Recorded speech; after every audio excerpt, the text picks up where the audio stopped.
मी जेव्हा academy join केली ना, मला फी लागत होती तिकडं. माझ्या भाऊ-बहिणींनी माझ्यासाठी 10वी-12वीला कोणतेच क्लास नाही लावलेले. लेखीमध्ये जेव्हा मला मार्क जास्त पडले, तेव्हा मी माझं कुठेतरी ओबीसी कास्टचं मेरिट तोडून ओपनमध्ये माझं सिलेक्शन आज झालेलं आहे. मुंबईला आहे ना, आम्हाला पण आत्ता पण आणि मागच्या वेळेस पण 9वी-10वीचे स्टेट बोर्डचे क्वेश्चन विचारलेले होते. 12वी पण सायन्सला होते, हो. चांगले मार्क्स पण होते. तर मग नंतर मी अकॅडमीला का? कारण घरची म्हणली नाही की इंजिनिअरिंगला जा, मेडिकलला जा, असं काही झालं नाही? रेग्युलर ज्या न्यूज पडायच्या ना, त्या मी एक साईडला बुक ठेवायचे आणि त्याच्यामध्ये दररोज अपडेट करायचे, की आज ही घडामोडी घडली. इंज्युअर जरी झाले ना, तरी सर कधी प्रॅक्टिस थांबवून देत नव्हते. सर म्हणायचे लंगडत चाल, पण आहे ना प्रॅक्टिस.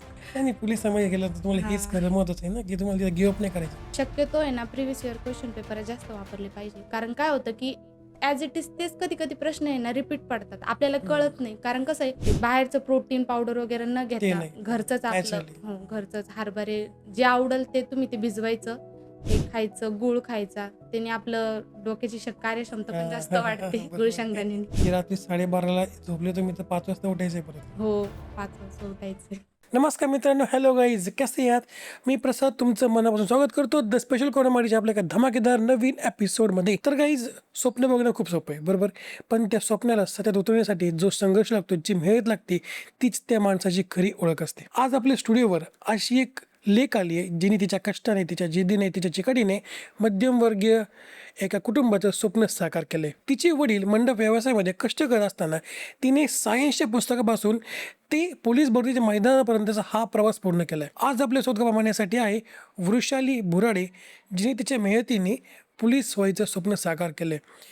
तिचं एकाच वेळेस पुणे शहर चालक आणि मुंबई पोलीस या 2 खात्यांमध्ये सिलेक्शन झाले. सो आज आपण वृषालीताईसोबत त्यांच्या सगळ्या प्रवास बाबतीत, त्यांच्या सगळ्या जर्नी बाबतीत खूप जास्त गप्पा मारणार आहोत. सो जर तुम्ही आपल्या पॉडकास्टवर नवीन असाल तर चॅनलला सबस्क्राईब आणि बेल आयकॉनला प्रेस करायला विसरू नका. कारण का मी नाही म्हणतो की the best is yet to come. So enjoy the podcast. Let's go.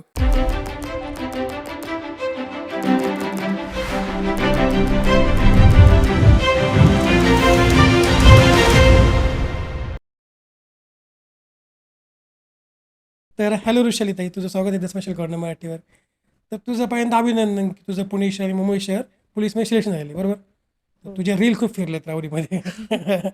तर मग सांग ना की तू 12वी पण सायन्सला होतीस, हो. हुशार होती म्हणतात, म्हणजे चांगले मार्क्स पण होते. तर मग नंतर मी अकॅडमीला का? कारण घरची म्हणली नाही की इंजिनिअरिंगला जा, मेडिकलला जा, असं काही झालं नाही?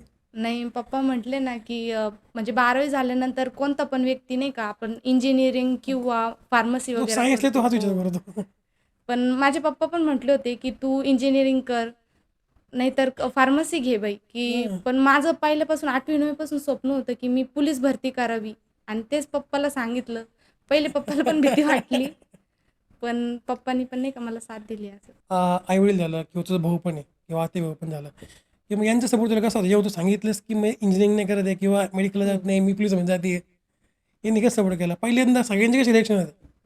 मी जेव्हा आहे ना, म्हणजे मला जायचं होतं, माझ्या भाऊ-बहिणीने माझ्यासाठी खूप काही सहकार्य केलेलं आहे. म्हणजे कोणता पण भाऊ-बहीण आहे ना, त्यांची आता 10वी-12वी झाली आहे. ते क्लासेस लावतात. मी जेव्हा अकॅडमी जॉईन केली ना, मला फी लागत होती तिकडं. माझ्या भाऊ-बहिणींनी माझ्यासाठी 10वी-12वीला कोणतेच क्लास नाही लावलेले. सेल्फ स्टडी करून म्हणजे मी रेग्युलर अकॅडमी जॉईन्ड असायचे. मला तिकडे फी भरावी लागायची. तर मग एवढं काही जमत नाही ना आपल्याला सर्वसामान्य बरोबर परिस्थितीला. नाही त्याच्यामुळं भाऊ-बहिणींनी 10वी-12वीला कोणता पण व्यक्ती क्लास लावतोच. लावतोच. पण माझ्या भाऊ-बहिणीने माझ्यासाठी माझ्या भावाने ते क्लास लावलेले पण सोडले होते माझ्यामुळं. बापरे. नाही पण सोपं नाही एवढं की सपोर्ट करणं. एक ते आपण मुलीला बरं का सर, मग आजकाल लोक म्हणजे नाहीच करत. 12वीपर्यंत तू सायन्सला होतीस, हो. हुशार खूप, पण मग ग्राउंडमध्ये तसं काही अजून म्हणजे नव्हता अनुभव. पण मग ते किती आवड गेलं त्याची प्रॅक्टिस करणं नंतर? स्टार्टिंगला तर खूप अवघड गेलं. अक्षरशः मला आहे ना अकॅडमीत गेल्यावर काहीच माहीत नव्हतं तिथं ग्राउंड नेमकं किती मार्काचं आहे, काय मला काहीच माहीत नव्हतं. 50 मार्काचं ग्राउंड राहतं, गोळा राहतो, रनिंग राहते. स्टार्टिंगला पाय सुजायचे, हात खूप दुखायचं. इतकं पेन झालतं की अक्षरशः वाटायचं सोडून द्यावं, पण नाही. मनात एक गोष्ट होती की मला काहीतरी करायचंय. मग सरांनी पण तसं सहकार्य केलं. नाही मग हे करताना सगळं काही इंजुर झाली होती काही कसं? हो. इंज्युअर जरी झाले ना, तरी सर कधी प्रॅक्टिस थांबवून देत नव्हते. तरी चालूच ठेवायची? हो, तरी चालू ठेवायचे. सर म्हणायचे लंगडत चाल, पण आहे ना प्रॅक्टिस कर. नाही पोलिसामध्ये गेलं तर तुम्हाला हेच खरं महत्वाचं आहे ना, की तुम्हाला तिथं गिव्ह अप नाही करायचं. नाही, बरोबर. पहिल्यांदा जेव्हा तुला नाही का सकाळी उठून प्रॅक्टिस जायची वेळ आली, हो. ती किती अवघड गेलं? स्टार्टिंगला कारण तर 2-3 महिने काही समजलंच नाही. पण जमलं का? कारण जो हो. व्यक्ती आता आधी आधी आहे नाही का, कसं गोळाफेक झालं किंवा हो. खूप गोष्टी याच्यावर रनिंग आहेत. तर मग या गोष्टीला तू कशी प्रॅक्टिस केली मग सगळं? कारण नॉर्मल माणसाला याची सवय पण नसते. नाही कधी सोपीच नसते. स्टार्टिंगला खूप जड जातं. म्हणजे हातपाय दुखतात. गोळा स्टार्टिंगला काय पूर्ण आउट ऑफ जातच नाही आपला. नाहीच. थोडा 6 वर जातो, 10 वर जातो. नंतर जशी-जशी आपली प्रॅक्टिस वाढते, तसं-तसं आपला गोळा वाढतो, रनिंग वाढते. सगळं होऊन जातं क्लिअर. पण मग प्रॅक्टिसची गरज पडते. मग तुझा दिवस कसा होता याच्यामध्ये पूर्ण? सकाळी उठल्यापासून हो. ते ग्राउंड, मग अभ्यास सगळं? सांग ना मला. सकाळी पहाटे 5 वाजता उठायचं. 5 ते 7-7:30 वाजेपर्यंत आमची ग्राउंडची पीटी चालायची. त्याच्यानंतर थोडा वेळ टाईम राहायचा. 9 वाजता आमचं म्हणजे नाश्ता असायचा. नाश्ता झाला की 9:30ला लेक्चर. लेक्चर झालं की म्हणजे 11 वाजेपर्यंत लेक्चर चालायचं. मध्ये हाफ ब्रेक होता. 12 ते परत 1 वाजेपर्यंत लेक्चर. ते झालं की 2 वाजता आमचं जेवण राहायचं. जेवण झालं का मध्ये फ्री टाईम राहायचा. तुम्हाला अभ्यास करायचा तर अभ्यास, नाही तर नाही का म्हणजे आराम करायचा तर आराम. परत मग 4:30ला आमची पीटीची बेल व्हायची. पीटी झाली की 6 वाजेपर्यंत पीटी चालायची ग्राउंडची परत. ते झालं की परत 6:30ला आमचं लेक्चर चालू व्हायचे 8:30 बापरे! वाजेपर्यंत. बापरे! ते झालं की रात्री जेवण. जेवण झालं की मग आम्हाला टाईम राहायचा अभ्यास करायचा. 12:30-1 वाजेपर्यंत आमच्यासाठी लॅब बनवलेली सरांनी. लॅबमध्ये अभ्यास करायचा. त्याच्यानंतर मग परत टाईम रेग्युलर तसंच. म्हणजे रात्री 12:30ला झोपले तुम्ही तर 5 वाजता उठायचंय परत. हो, 5 वाजता उठायचं. हे कंटिन्यू किती वर्ष केलं? मला आता 3 वर्ष 3 होतील. वर्ष. तर मग एक गोळाफेक, लांब उडी वगैरे याला मग टेक्निक्स असतात. मग ते हो. शिकायला तुला म्हणजे कशी शिकली नेमकं? किंवा स्टार्टिंगला काय माझा गोळा आउट ऑफ जात नव्हता. पहिले 6 वर स्टार्टिंगला मी जेव्हा नवीन गेले ना, तेव्हा फक्त 6 वर गोळा गेलता. मेजर सर म्हटलं, "सर गोळा जाईना आणि काय करू?"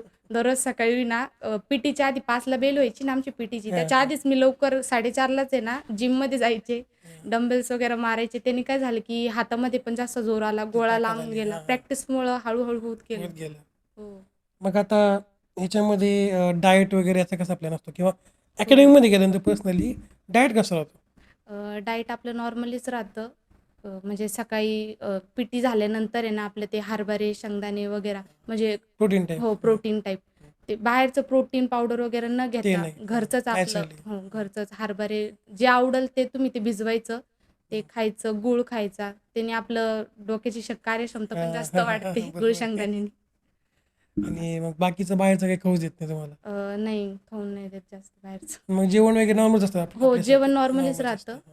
आणि शिवाय तेल कमी राहतं ठीक आहे. त्याच्यामध्ये. आता जसं हो. मला कळलंय, की तू तुझ्या आई-वडिलांना 10 वर्षांनी झाली मुलगी आहेस. म्हणजे हो. तिने नवस पण केला होता, बरोबर? किंवा मग तुला खूप लाडाने वाढवलंय घरची हो, सगळ्यांनी. खरंच वाढवलं. तर मग जेव्हा पोलिसामध्ये गेलं तर नाही का, की एक लाडाची लेक शेवटी तू अटॅक काढून टाकला असशील आता. कारण पोलिसमध्ये गेल्यानंतर थोडी स्ट्राँग होणं किंवा थोडंसं मेहनत करणं, ग्राउंडवर जाणं हे होतं. मग हा तुला टॅग काढायला किती दिवस गेले?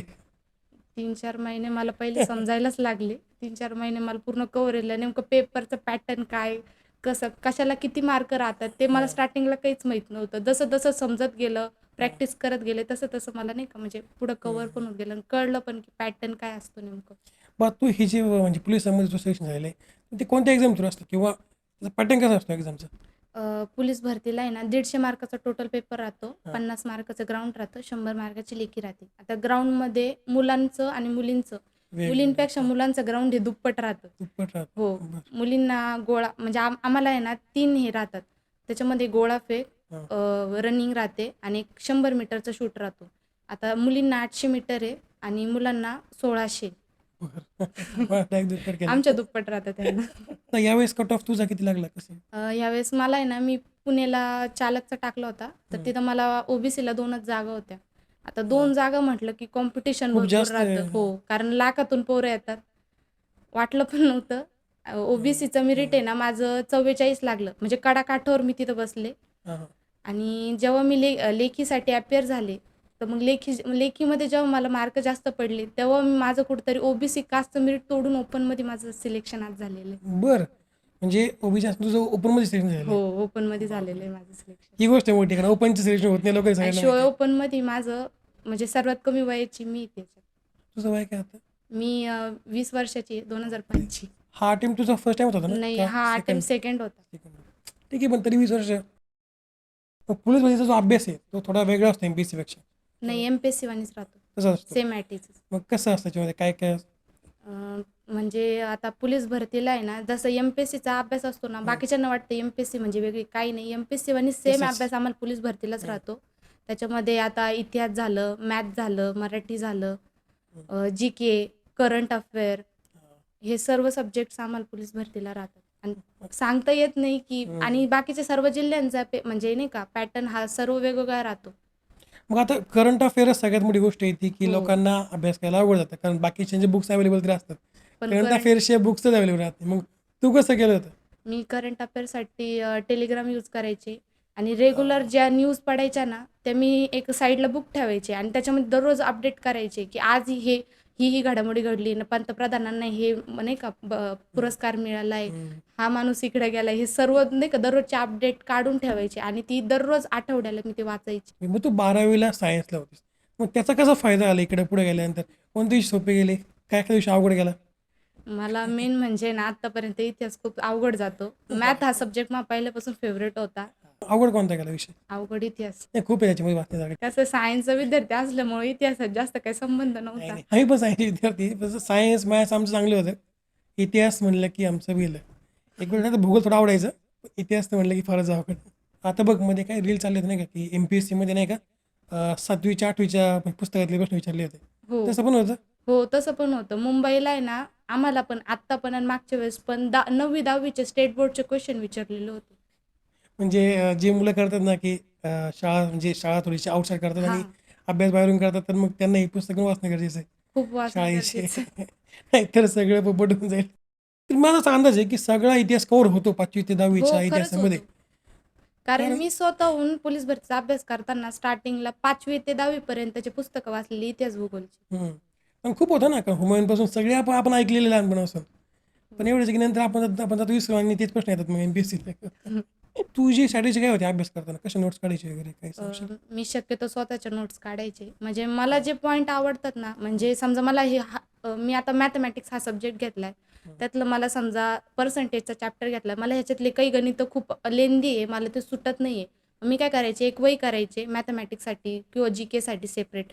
जे प्रश्न मला अडतात ते प्रश्न मी साईडला काढून ठेवायचे, ते लिहून घ्यायचे. ते आत्ता माझ्याकडून सुटले तर माझ्या मैत्रिणीला द्यायचे. तुला सुटले तर तू सोडून मला सांग असं. म्हणजे ग्रुप डिस्कशन करून जास्त अभ्यास करायचे. म्हणजे ग्रुप डिस्कशन हा सुद्धा पार्ट असतो का याच्यामध्ये? हो. म्हणजे याचा आणि फायदा होतो. शिवाय ग्रुप डिस्कशनने जास्त फायदा होतो आपल्याला. आता म्हणजे कंटिन्यू तुझी अकॅडमी चालू होती जोपर्यंत सिलेक्शन होतं तोपर्यंत? हो, कंटिन्यू होती. किती असेल टक्के की तुझा अभ्यास किती चालतो आणि ग्राउंड किती चालतं?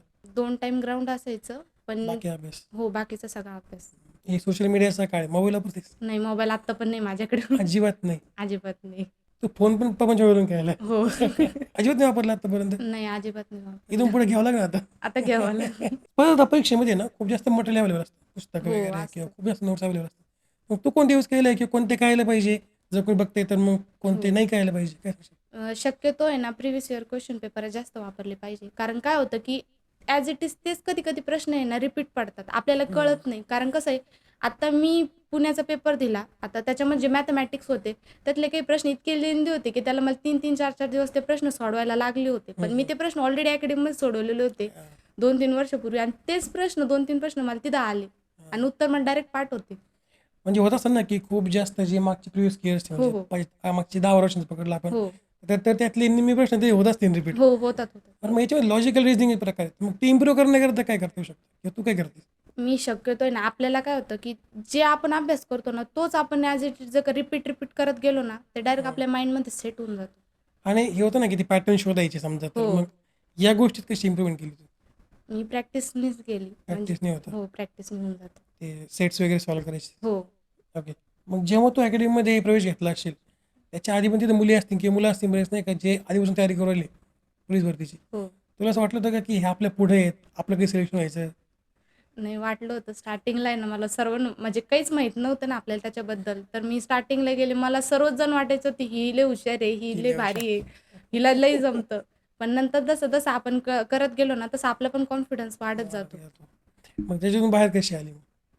मी कोणाकडेच लक्ष दिलं नाही. मी फक्त माझे मार्क पाहिले. मेजर सर नेहमी म्हणायचे, की स्वतःचे मार्क पाहिजे, दुसऱ्यांचे नाही पाहिजे. आज मला 40 जरी पडले ना, पुढच्या वेळेस फक्त 1 जरी मार्क वाढवायचं पाहिजे बस, फक्त. बस. दुसऱ्यांचं नाही पाहिजे. कसं असतं की आता कोणतं यश आहे ना, फेल झाल्याशिवाय येत नाही. किंवा कोणत्या टेस्ट सिरीजमध्ये म्हणा किंवा कोणत्या तरी एक्झाममध्ये तू फेल झाली किंवा तू फर्स्ट अटेम्प्ट फेल झाली बरोबर. हो. मग त्यावेळेस काय झालं थोडं सांगा.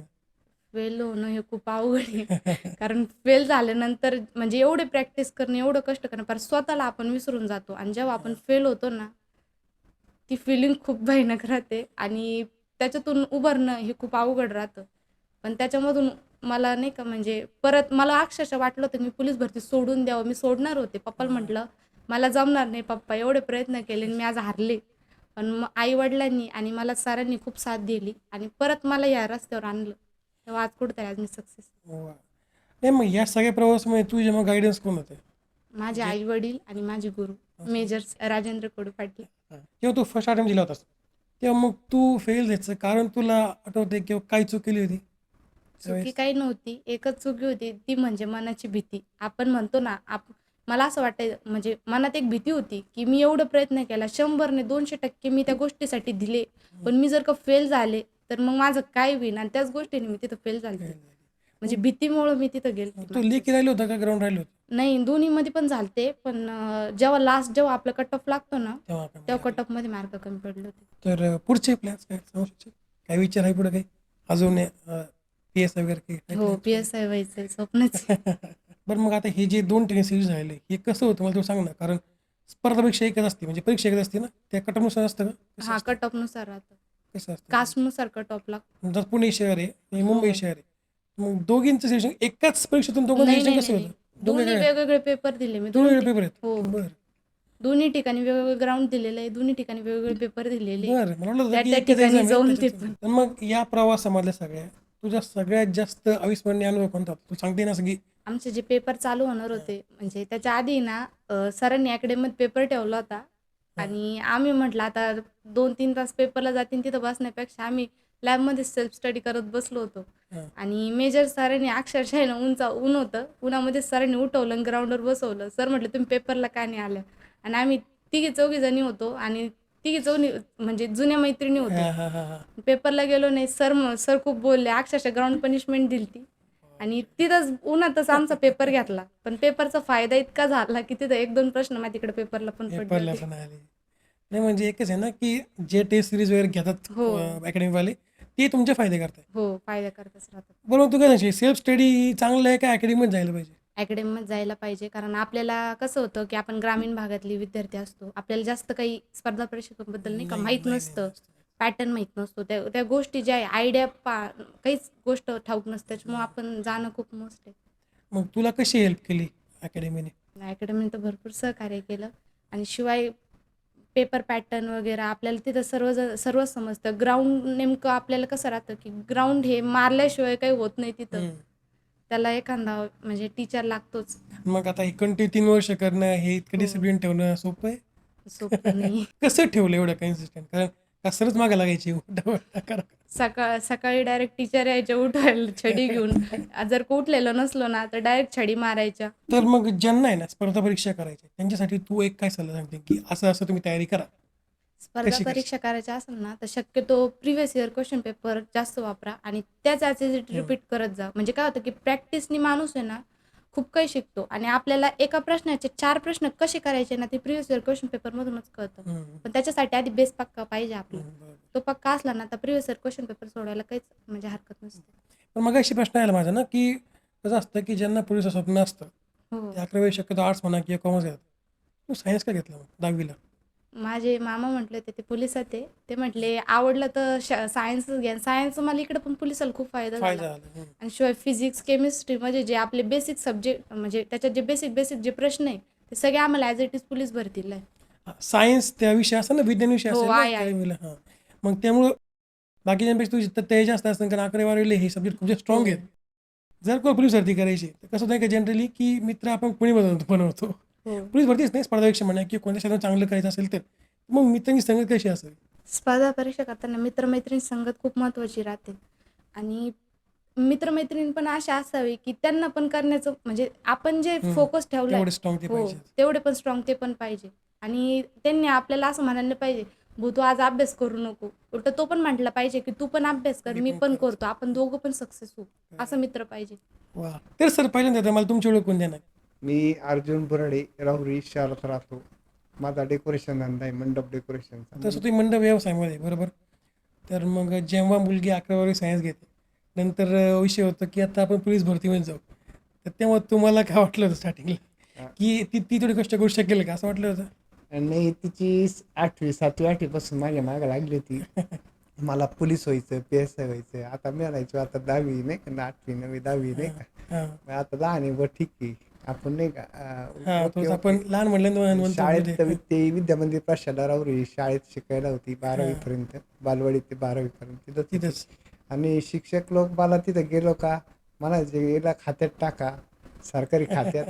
तर मी म्हणायचं सर ओके म्हणायचं नाही का असं. हां स्टार्टिंगला म्हणतो म्हणून हा लहान आहे म्हणलं असं वाटतं की 10वी 12वी तिथं झाली. 12वी झाली, तिला ती म्हणे पप्पा मला अकॅडमी टाका. मी म्हणलो, ती म्हणे PSI करायचं. मी म्हणलो हा ठीक आहे म्हणून नाही का. आम्ही एक कार्यक्रमाला गेलो शिर्डीला. हां. येता मग काय आलं, आम्ही करमोर अकॅडमीत गेलो. जवळच आहे. ते पाहिलं सर्व, पण माझी इच्छा आहे मी इंजिनिअर जाय बाई. घरी आलो, काय करावं पण नाही का. धाकधूक येते ना. हा धाकधूक. आता आमच्या सोनार समाजात आमची राऊरी तालुक्यात कोणतीच मुलगी नाही का खात्यात सर्व्हिस नाही, नाही पोलीस खात्यात. बरोबर की नाही. तसं तनपुरे साहेबाला एक फोन केला, मग असं आहे आमचे थोडे जवळचे रिलेशन असल्यामुळे त्यांना म्हणलं मुलीला इंजिनियर टाकत असतं तसं. तिची लई इच्छा आहे म्हणे पोलीस खात्यात जायची. ते म्हणे टाक ना म्हणे, काय बी आहे ना. मग त्यांनी फोन केला, मग मी बी म्हणून नाही का तरी टाकले म्हणे जाऊन द्या. कडू सरांना मेजर लावून असं ते म्हणे आलता फोन. राजेंद्र कडू पाटलांची करमोर अकॅडमीमध्ये म्हणून सोडली. म्हणून पैशाचं काही नाही, तुम्ही म्हणता ते करू आपण काय हा काय अडचण नाही. मग ती 3 वर्ष तिथं राहिली, पण तिला कोणाकडे आम्ही ठेवलंच नव्हतं. मामाकडे नाही आणि का पाहुण्याकडे कुठं राहिलीच नाही कुठे आत्याकडे नाही. घरी आम्ही कुठं गेलो का संघ जायचो, संघ यायचो. आई, तिची आई, मी काय आणि त्यांना घेतलं का आम्ही संघच जायचो, फॅमिली संघाचे यायचो. त्याच्यामुळे थोडा मोठा प्रश्न पडला. खात्यात टाकायचं म्हणजे करायचं म्हणजे आपलं कोणी नाही म्हणजे बरोबर आहे. लेडीजची बरोबर आहे. मुलीची जाते बघ कसं करावं असं. भीती वाटते नाही पण तिने केलं ते आता तिने शेवटी केलं आणि तिचे प्रयत्न होते. आणि शिक्षक लोक बी आम्हाला ते पहिल्यापासून म्हणायचे शाळेतली, ती शाळेत घ्यायची क्लासला बसली कोणी बडबड काय तिला म्हणायचं, त्यांना म्हणायचे बाहेर जा आम्हाला अभ्यास करायचा. बापरे. त्याच्यामुळे ते सर लोक आहे ना, मला प्रत्येक गोष्ट जवळचे दोस्त कंपनी असल्यामुळे मला ते सर लोक मला कंटिन्यू कॉन्टॅक्ट मध्ये असल्यामुळे कळायचं. हा कळायचं. तर जेव्हा ऑप्शन सिलेक्शन झालं तर तेव्हा तुम्ही सत्कार आणला होता घडवून रावरीमध्ये, ती तिला न कळतं, तिला माहिती नाही सरप्राईज होतं काय म्हणजे मिळवणूक थोडक्यात. का मी पहिल्यापासून तिचे पोलीस होण्याचे स्वप्न मला बी मग तर उत्साहात तयार झाली. मग विषय असा आला, मी कर्मवीर सरांना म्हणलो माझी मुलगी पोलीस तुम्ही मुलगी घडवा आणि मुलगी घडली पोलीस झाली, मी मोठं फंक्शन रावरीच ठेवणार आहे काय. आणि तुम्ही आमच्या नाही का फंक्शन पाहुणे परवळे नाही का दोस्त कंपनी आणि तुम्ही मला यावाच लागेल म्हटलं. आणि ती माझ्या मनात इच्छा होती आणि का घडले. आणि एकने आपल्याला 2-2 ठिकाणी आपलं सिलेक्शन झाल्यामुळे ना मग अजून जास्त उत्साह मनात होता. पण तिला सरप्राईज म्हणून मी मोठं फंक्शन ठेवलं. तिला सांगितलं नाही मी असं करणार आहे तसं करणार आहे. आमचे सामाजिक लोक म्हणायचे भाऊ काय करत नाही का सगळं दोस्त कंपनी. मी म्हणलं नाही मी करणार आहे थांबा करतो मी. मलाच सांगितलं नाही, तिला बी सांगितलं आणि तिला सरप्राईज द्यायचंच मला. तर मग माझ्या पद्धतीने सरप्राईज तिला मिरवणूक काढली, मोठा कार्यक्रम केला आणि जेवणाचा कार्यक्रम ठेवला. आणि कर्मवीरची अकॅडमीचे सर बी आलते, राजेंद्र कडपाटील, उषाताई तनपुरे नगराध्यक्षा, आपल्या सुजाताताई तनपुरे, सायली तनपुरे, मोरे सर आणि सर्व दोस्त कंपनी. खूप ठिकाणी सत्कार रावरीमध्ये. रावरीमध्ये माझे सर्व दोस्त पाहुणे रावळे सगळ्यांनी इतका सत्कार केला. 15 दिवसापासून इतके सत्कार चालू आहे. 3 गोण्या ते शाली झाले असतील आणि एवढे गुच्छ झाले बरं का. तर मी अरे कशाला आणतात तुम्ही नाही का, मस्त या येड्याचा बॉक्स शाल नाही का मोठाले 200-500 रुपयाची गुच्छ आणले. मी नाही म्हणायचं पण तरी घेऊन यायचे लोक. नाही सोपं नाही ना, कारण काय होतं की खूप जण आहे ना 5-6 वर्ष जातात, 6 वर्ष 7 वर्ष जातात की पोलीस भरती व्हायला ती झाली. मग ते सगळ्यांना कौतुक असतं की इतक्या लहान वयात झालेली. राजवाडा आहे आमच्याकडं सगळे नाही का दोस्त कंपनी मोठा कार्यक्रम ठेवला त्यांनी. तिकडं बी आमचे दोस्त सगळे गावात आंबेडकर तिथं गल्ली आमचे राजवाड्यात तिथं बी मोठा कार्यक्रम ठेवला. सगळीकडे कार्यक्रम मोठे फंक्शन झाले. सगळीकडे झालं. मुक्तांगण शाळा आहे तिथं झाला. झेंडावंदन झालं तिच्या हाताने फर्स्ट टाइम बर 1 तारखेला. तो उत्सव मला आनंद वेगळाच वाटला. तिच्या हातून जन्म तिच्या हाताने मुक्तांगण शाळेत झेंडावंदन केला. मोरे सर म्हणून. हा नाही माहिती मला माहिती. मग आणि कसं होतं की पालक काय करतात घाबरतात की मुलींना खेळाच्या मध्ये पाठवायला किंवा पोलीस भरतीमध्ये पाठवायला. तर मग तुम्ही काय सांगाल सगळ्या पालकांना?